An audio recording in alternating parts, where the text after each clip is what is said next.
Baik, jadi di sini pertama yaitu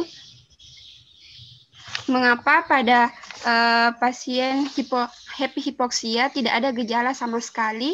Bagaimana kita bisa tahu bila saturasi oksigen turun tanpa adanya gejala? Dan seberapa rutin untuk mengecek saturasi oksigen? Terima kasih, Dok. Oke, dari pertanyaan pertama ya. Kita ketahui bahwa COVID ini memiliki banyak gejala ya, dari yang pandemi pertama itu ya, sekarang sudah masuk ke gelombang kedua. Jadi biasa gejalanya setiap orang beda-beda. Ada yang sampai mengalami sesak, ada yang tidak ya, dari ringan, sedang sampai bahkan yang berat yang harus memang memerlukan perawatan ICU intensif.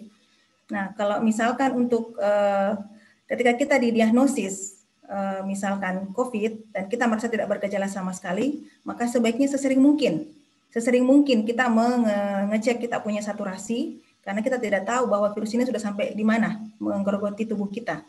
Nah, seperti itu. Kalau misalkan kita sudah mengalami yang namanya happy ya, kita merasa baik-baik saja, happy, tidak ada masalah, tetapi ketika kita cek saturasi memang dia mengalami penurunan, biasanya di bawah 90.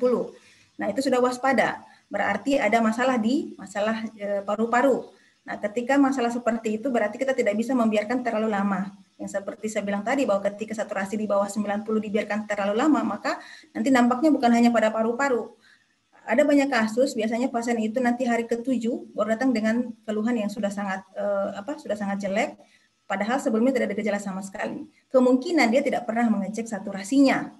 Kemungkinan juga kalaupun dia ngecek, dia mungkin abaikan karena dia merasa aman-aman saja. Nah, kalau misalkan kita tahu bahwa saturasi oksigen dalam darah itu normalnya adalah 95 sampai dengan 100, maka kita perlu waspada ketika angka itu sudah berada di bawah 95. Jadi sudah ada warning ya, ada warning. Nah, kita harus patuhi semua yang bisa kita lakukan untuk tidak sampai mencapai di bawah 90 ya. Beberapa teknik tadi sudah diajarkan. Ya, kalau misalkan kita mempunyai oksigen dan kita masih merasa sehat dan baik-baik saja, posisi-posisi tadi itu sangat dianjurkan untuk memberikan terapi oksigen yang tidak membutuhkan membutuhkan alat-alat seperti itu.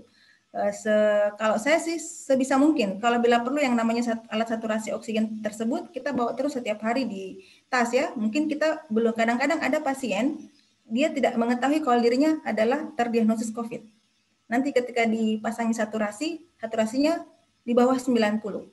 Setelah itu baru dicek dan memang ternyata dia COVID. Nah, itu bisa saja kemungkinan itu bisa terjadi. Jadi kita usahakan memiliki alat tersebut dalam kondisi yang memang sangat sangat penting seperti ini.